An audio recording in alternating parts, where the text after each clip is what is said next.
पाकिस्तान के साथ खेलने से मुतालिक इंडिया ने अपनी क्लियर कट पॉलिसी दे दी है कि पाकिस्तान के साथ जो इंडिया कोई भी बायलैटरल सीरीज़ नहीं खेलेगा, ना ही ट्राई नेशन सीरीज़ खेलेगा।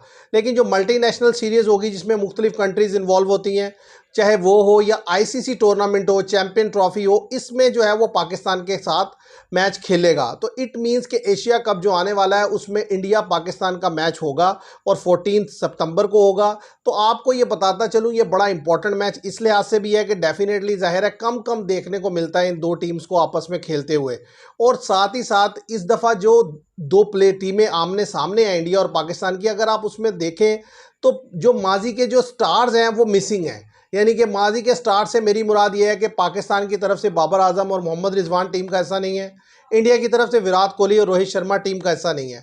तो मैं आपके सामने एक कंपैरिजन ड्रॉ करना चाहता हूं कि जिससे आपको मैं ये समझा सकूं कि दोनों टीम्स के दरमियान जो अवेलेबल अभी तक रिसोर्सेज हैं, प्लेयर्स हैं, उनके दरमियान अगर हम कंपैरिजन करें तो किसका स्ट्राइक रेट ज़्यादा है, कौन सी टीम है जिसका पलड़ा हमें वाज़े तौर पर भारी नज़र आता है। तो अगर 1 टू 1 आप प्लेयर्स को देखें, पाकिस्तान की जो ओपनिंग प्लेयर हैं उनमें साइम अयूब आते हैं, उनके साथ जाहिर है साहिबजादा फरहान आएंगे।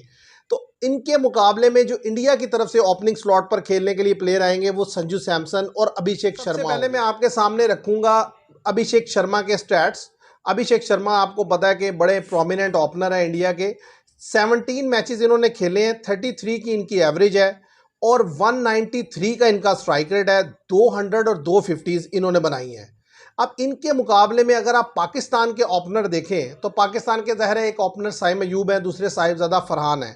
तो साइम अयूब को अगर देखा जाए तो साइम अयूब ने अभी तक 36 मैचेस खेले हैं जिसमें उनकी एवरेज जो है वो 21 की है, स्ट्राइक रेट उनका 137 का है और उन्होंने 350 बनाई है, 100 वो अभी तक कोई नहीं बना सके। अच्छा, इसी तरीके से जो दूसरे ओपनर हैं पाकिस्तान के वो साहिबजादा फरहान है और इंडिया के दूसरे ओपनर जो अभी तक खेलते चले आए हैं वो संजू सैमसन है। संजू सैमसन की अगर बात की जाए तो 42 मैचेस इन्होंने खेले हैं, 25 की इनकी एवरेज है, स्ट्राइक रेट इनका 152 का है, 300 ये बना चुके हैं, 250 इन्होंने बनाई है। अगर पाकिस्तान की तरफ से बात की जाए तो साहिबजादा फरहान 15 मैचेस खेले हैं, कुछ ज़्यादा मैचेस नहीं खेले, 21 की एवरेज है, 127 का स्ट्राइक रेट है, 350 बनाई है। लेकिन इनके बारे में एक चीज़ मैं आपको बताता चलूं कि हाल ही में जो अब इन्हें तकरीबन 7-8 T20 मैचेस मिले हैं, इन्होंने अच्छी फॉर्म शो की है और अच्छे स्ट्राइक रेट से रन किया, तकरीबन 150-160 के स्ट्राइक रेट से। अच्छा, अब उसके बाद नंबर 1 डाउन की अगर बात की जाए तो जैसे आप जानते हैं कि शुभमन गिल को रखा गया है तो डेफिनेटली वो वाइस कैप्टन है, वो खेलेंगे। पोजीशन में फ़र्क आ सकता है कि सूर्या कुमार पहले आ जाएं और गिल जो है वो नीचे चले जाएं। तो अगर हम गिल की बात करें तो गिल ने 21 मैचेस खेले हैं और जिसमें उनकी 30 की एवरेज है और स्ट्राइक रेट उनका 139 का है, 100 उन्होंने बनाया और 350 बनाई है। दूसरी तरफ अगर हम फ़खर जमान को खेलें जो सीजन कंपेनर है पाकिस्तान की तरफ से, 97 T20 मैचेस खेले हैं, बहुत एक्सपीरियंस प्लेयर हैं, 22 की एवरेज है, 131 का स्ट्राइक रेट है और 11 50 है। ये एक बात इनकी है कि ये पाकिस्तान की तरफ से अगर किसी प्लेयर को मैच विनर माना जाता है तो वो फ़खर जमान को है, इसलिए कि वो जिस मैच में रन्स करते हैं वो तेज़ करते हैं और टीम सामने वाली के लिए प्रॉब्लम क्रिएट कर देते हैं। अच्छा, ये 3 बैटर्स के बाद अगर मिडल ऑर्डर की तरफ जाएं तो मिडल ऑर्डर में जो इंडिया प्लेयर खिलाता है ज़रा उनमें एक सूर्या कुमार यादव है और तिलक वर्मा है।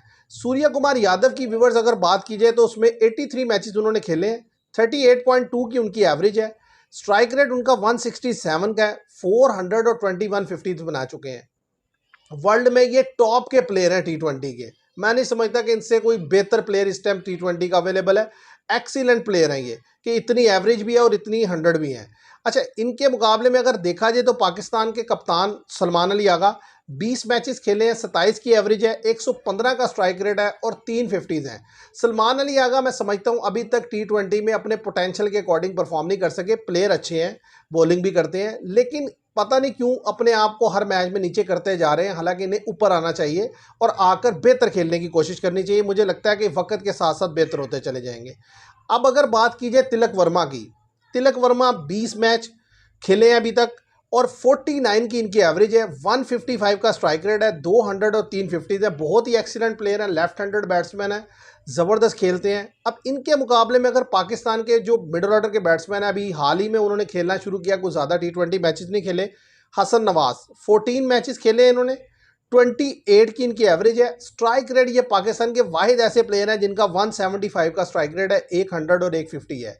यानी कि कोई भी पाकिस्तानी प्लेयर जो है उसका स्ट्राइक रेट 150 प्लस नहीं है। ये सिर्फ वाहिद ऐसे प्लेयर हैं जिनका स्ट्राइक रेट 175 का है। इसके अलावा जो है मोहम्मद हारिस हैं, उनका जो है वो 140 प्लस का स्ट्राइक रेट आपको अभी बताते हैं। के जो इंडिया के जो मेन प्लेयर हैं जिनके बगैर इंडिया की टीम कवर नहीं होती वो है हार्दिक पांड्या। 114 मैचेस खेले हैं इन्होंने, 27 की एवरेज है, 141 का स्ट्राइक रेट है इनका और 550 हैं। अब अगर इनकी बैटिंग में के बजाय बॉलिंग में देखा जाए तो बॉलिंग में इनकी 26 की एवरेज है और उन्होंने 94 विकेट्स लिए हैं। तो आप अंदाज़ा लगा सकते हैं कितने इंपॉर्टेंट प्लेयर हैं।